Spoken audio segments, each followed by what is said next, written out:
क्या आप ऐसा समझते हैं कि एक बुंदेलखंड राज्य का निर्माण कर देना चाहिए? जैसे मान लीजिए कोई लीडर है, वो जिहाद अनाउंस करता है, ठीक है, एक लेक्चर देता है, तो उसके पीछे क्या 2-3 रीज़न होते हैं जिसको फिर हम काउंट करके जिहाद कहते हैं? दलविहीन प्रजातंत्र क्या होता है?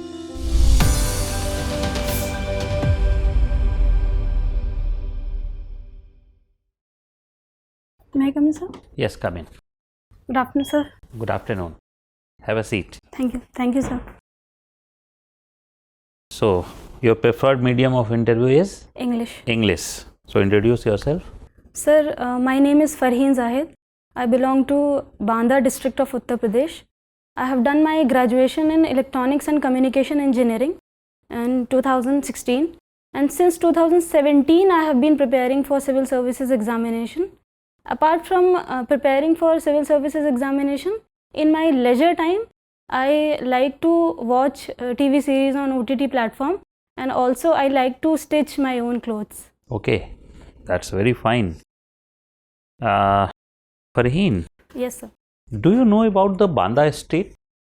Who has established the Banda estate? Sir, the Banda as a state was majorly developed by the Bundela chiefs.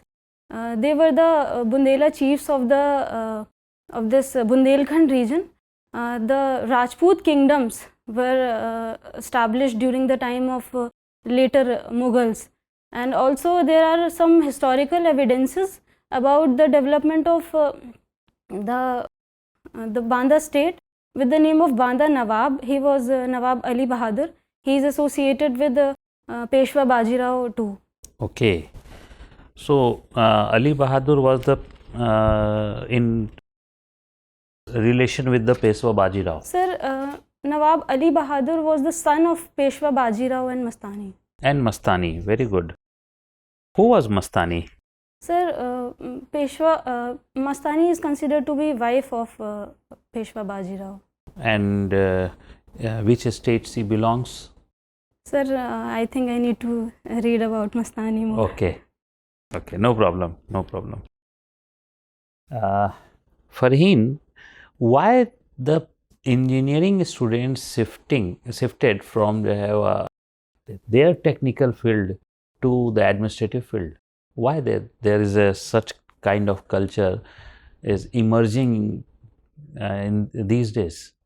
Sir, for this shift from the technical background, from the students belonging to technical background towards the administrative ones, I see two reasons majorly. The first reason is that the educational qualification which is required to be an administrative officer itself does not debar the engineering students to opt for civil services.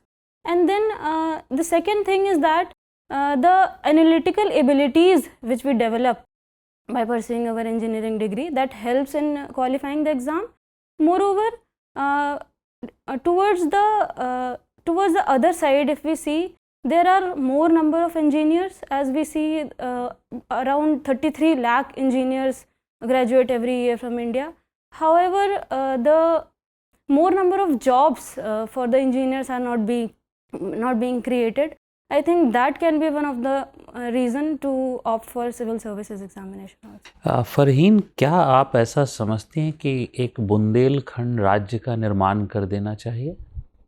Sir, creation of a Bundelkhand state, that is a very complex issue.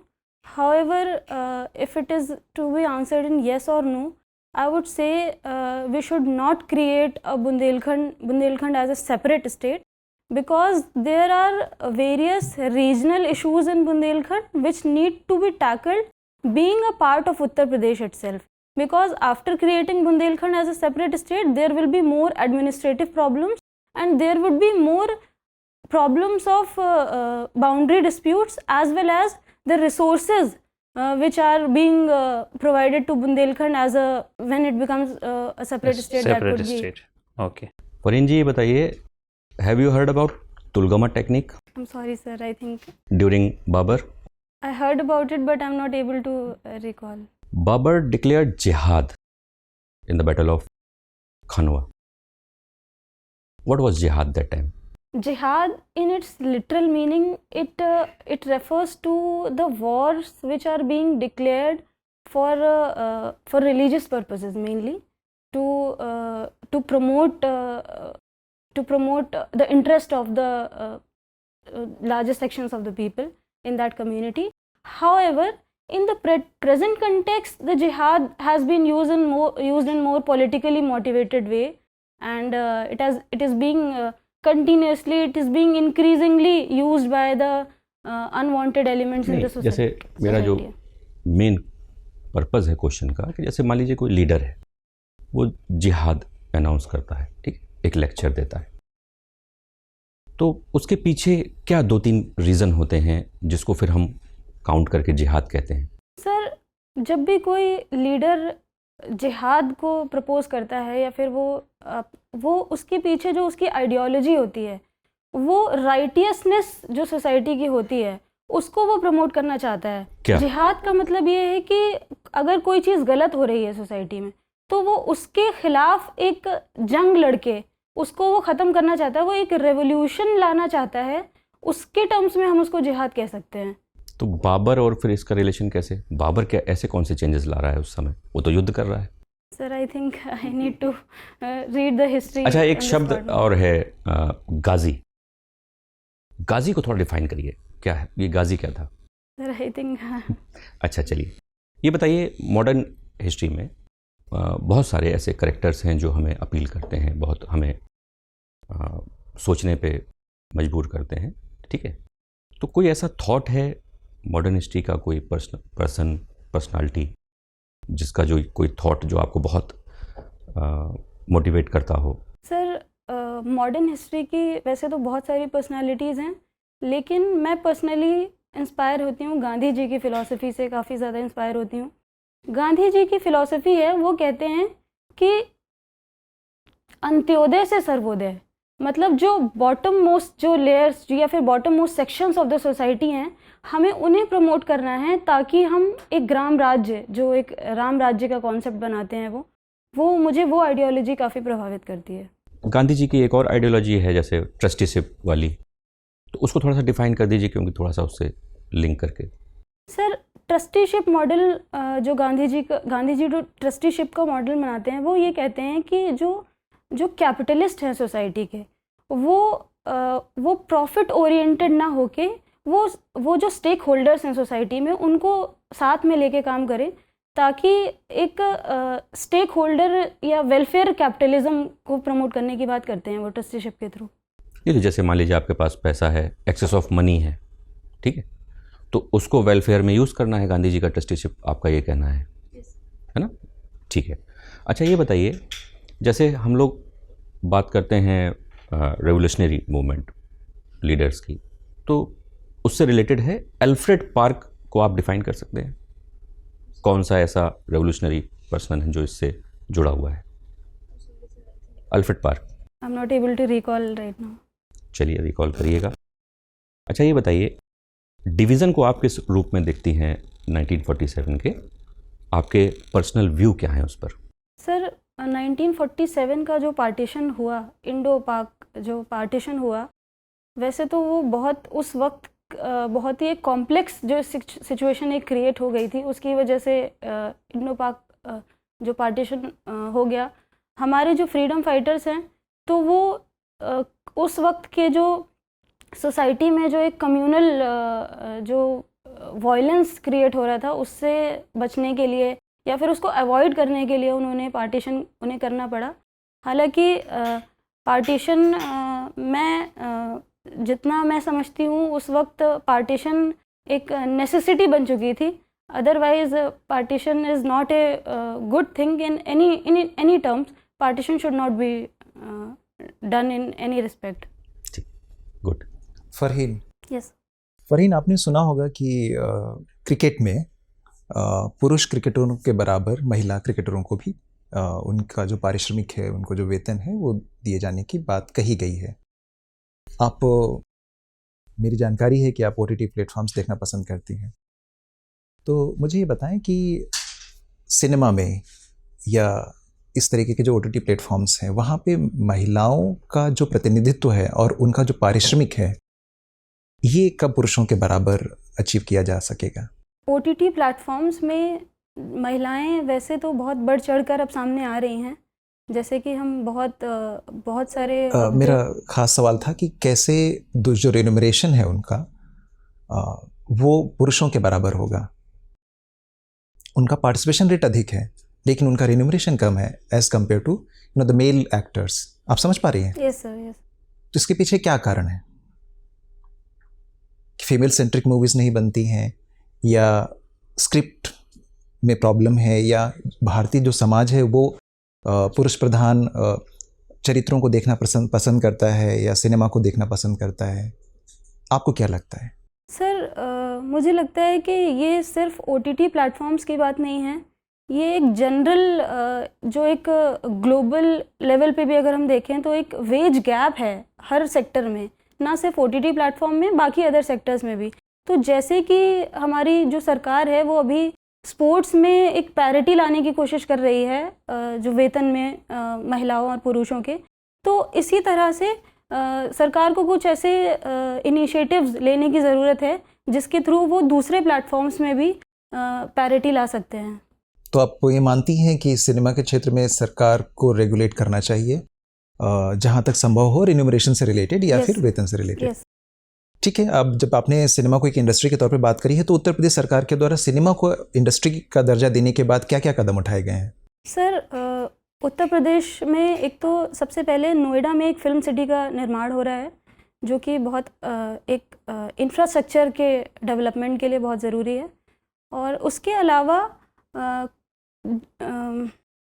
कुछ शायद UP के मुझे exactly मुझे याद नहीं है, पर कुछ उसमें फंड्स का भी। ठीक है फरीन, मुझे बताएं कि अभी भारत में लोकसभा में पिछले 4 साल से लोकसभा उपाध्यक्ष का पद खाली है, क्या इस बात की जानकारी है आपको? Sir I am sorry, I think I need to read on this. ठीक है, कोई बात नहीं। पार्टीलेस डेमोक्रेसी का क्या कॉन्सेप्ट है? दल विहीन प्रजातंत्र क्या होता है? और किसी भी प्रजातंत्र में दलों के बगैर, पार्टियों के बगैर क्या प्रजातंत्र सरवाइव कर पाएगा? आप क्या सोचती हैं? Sir please can I think for a while? या श्योर। सर आई थिंक जो डेमोक्रेसी में जो पॉलिटिकल पार्टीज़ होती हैं उनका एक अहम रोल रहता है कि जब वो कैंडिडेट्स को अपने जो लेकर आती हैं, सामने लेकर आती हैं, उसमें पार्टीज़ का बहुत इंपॉर्टेंट रोल है वो, क्योंकि एक प्लेटफॉर्म एक प्रोवाइड करते हैं। अगर हम पार्टीलेस डेमोक्रेसी की बात करें तो एक तो मेरे ख्याल से एक वहाँ पे इंडिविजुअल जो कैंडिडेट्स हैं उनका प्रचलन बहुत ज़्यादा बढ़ जाएगा, और इंडिविजुअल कैंडिडेट्स मुझे लगता है कि उसमें एक ऑर्गेनाइजेशन की मुझे उसमें कमी नज़र आती है इस संदर्भ में। ठीक है, मैं समझ पा रहा हूँ। फरहीन, आपका सब्जेक्ट क्या है? सर ऑप्शनल ज्योग्राफी है। तो ज्योग्राफी में किसी खास प्रसंग में आप बिल्कुल सहज हों, वहीं से हम लोग कुछ बातचीत करें। सर वैसे तो मुझे ज्योग्राफी में एक ज्योग्राफिकल थॉट काफ़ी पसंद है, क्योंकि वो दिखाता है कि कैसे ज्योग्राफी का एक एवोल्यूशन जो ज्योग्राफी का हुआ है वो किस तरह से हुआ है। इसके अलावा मुझे इन्वायरमेंट ज्योग्राफी में काफ़ी दिलचस्पी है, क्योंकि इन्वायरमेंट ज्योग्राफी मुझे ऐसा लगता है कि वो एक फिज़िकल और एक ह्यूमन ज्योग्राफी का एक बैलेंस या फिर उसका एक ब्लेंड जो है वह बहुत अच्छी बात है। तो इन्वायरमेंट के कंटेक्स्ट में हम लोग बात करें कि एक तो हमारे यहाँ ग्रीन रिवोल्यूशन हुआ, तो ग्रीन रिवोल्यूशन के कुछ है वो इन्वायरमेंटल इम्पैक्ट्स है वो हमारे पड़े, क्या क्या जो है ऐसा हो सकता आपके दिमाग में आ रहा है अभी? सर एक तो ग्रीन रेवोल्यूशन में केमिकल फर्टिलाइज़र्स का बहुत ज़्यादा इस्तेमाल हुआ था। इसकी वजह से एक तो एयर पोल्यूशन के साथ साथ ग्राउंड वाटर में पोल्यूशन हुआ, क्योंकि केमिकल फर्टिलाइज़र्स की वजह से लीचिंग हुई ग्राउंड वाटर की। उसके अलावा जो ग्रीन रेवोल्यूशन में एक मोनोकल्चर का जो प्रमोशन हुआ था, वीट और राइस कल्चर का, उसकी वजह से जो पॉलिनेशन होता है किसी भी इन्वायरमेंट में, तो पॉलिनेशन में इम्पैक्ट पड़ा, और लैंड डिग्रेडेशन, क्योंकि बहुत ज़्यादा इंटेंसिव फार्मिंग की गई थी, इसकी वजह से लैंड डिग्रेडेशन भी काफ़ी हुआ था। बहुत अच्छी बात है। अच्छा, ये हमारे जो ग्रेट प्लेन के एरिया हैं, इस ग्रेट प्लेन के एरिया में बहुत तरह के पॉल्यूशन हैं, कौन कौन से पॉल्यूशन को आप देख पा रही हैं? Sir, are you asking about graded? Great plain, जो ग्रेट प्लेन भारत का विशाल मैदान है जिसमें हम लोग जो है Great पंजाब Plains, से जो yes, है वो yes, thank बंगाल you. तक की बात करते हैं। Yes, thank you sir. Sir, अलग अलग तरह के यहाँ पे पोल्यूशंस हमें देखने को मिलते हैं ग्रेट प्लेन्स में। सबसे पहले तो हमें यहाँ पे एग्रीकल्चर की वजह से बहुत ज़्यादा लैंड डिग्रेडेशन या फिर सॉइल पोल्यूशन देखने को एक मिलता सॉइल है। पोल्यूशन है। दूसरा हमें वाटर पोल्यूशन में देखने को मिलता है, क्योंकि एग्रीकल्चर का रन ऑफ होता है तो वाटर में सरफेस पोल्यूशन भी होता है और ग्राउंड वाटर पोल्यूशन भी होता है। जैसे कि वेस्ट बंगाल वाला जो रीजन है वहाँ पे हमें आर्सेनिक पोल्यूशन बहुत ज़्यादा देखने को मिलता है। इसके अलावा अगर हम लोग एयर पोल्यूशन की बात करें तो जो अर्बन सेंटर्स हैं या फिर जो शहरी इलाके हैं वहाँ पे जो वाहन हैं उनकी वजह से हमें नाइट्रोजन डाइऑक्साइड और सल्फर ऑक्साइड, डीजल और जो पेट्रोल का पोल्यूशन है, हमें वहाँ से एयर पोल्यूशन देखने को मिलता है। और कुछ जो है पोल्यूशन जोड़ना चाहेंगे? सर, इसके अलावा मैं इंडस्ट्रियल एरियाज़ में नॉइज़ पोल्यूशन की बात करना चाहूँगी। नॉइज़ पोल्यूशन भी बिल्कुल से। और अभी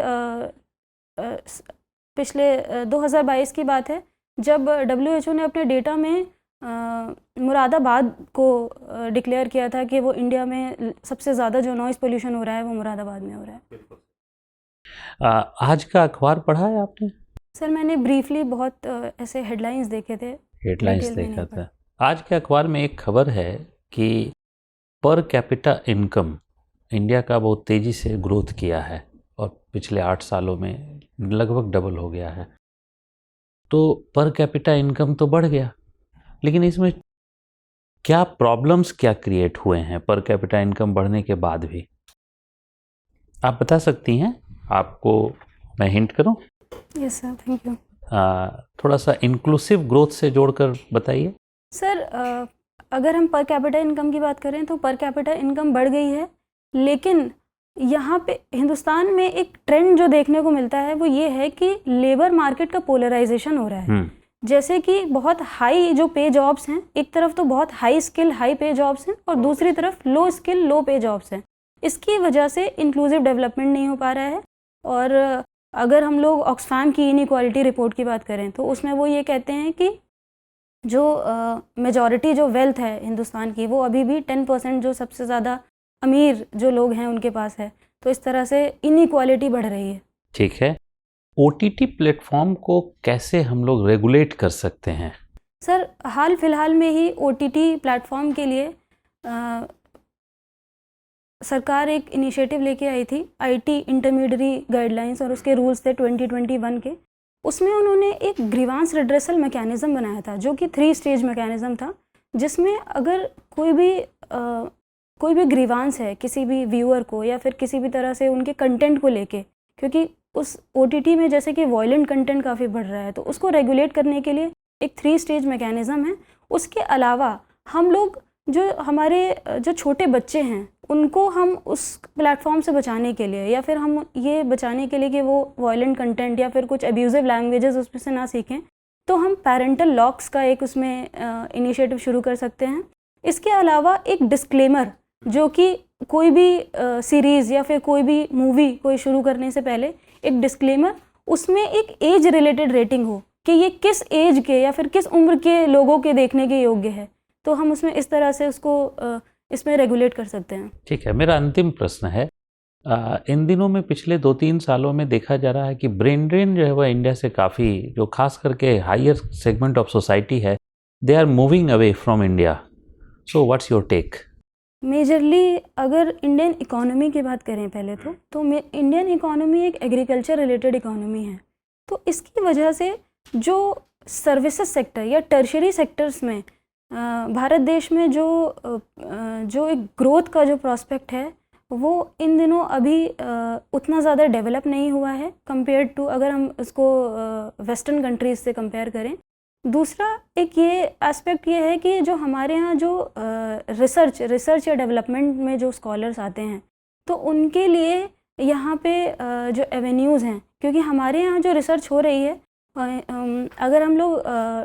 अगर हम डेटा की बात करें तो हिंदुस्तान में जो रिसर्च पेपर पब्लिश हो रहे हैं उसमें हिंदुस्तान की रैंक 3 है, लेकिन जो उसको एकेडमी को हमें इंडस्ट्री से जोड़ने के लिए जो ट्रांसफॉर्मेशनल रिसर्च जिसको बोलते हैं, उसमें अभी कहीं ना कहीं सुधार करने की ज़रूरत है, जिसकी वजह से ब्रेन ड्रेन हो रहा है। और हम अगर इंडस्ट्री लेवल पे या सर्विसेज लेवल पे अगर हम उस पर काम करें तो ब्रेन ड्रेन को रोका जा सकता है। थैंक यू फरहीन, आपसे बात करके अच्छा लगा। Thank you. फीडबैक के लिए हम लोग बुलाएंगे आपको। Thank you. Thank you sir.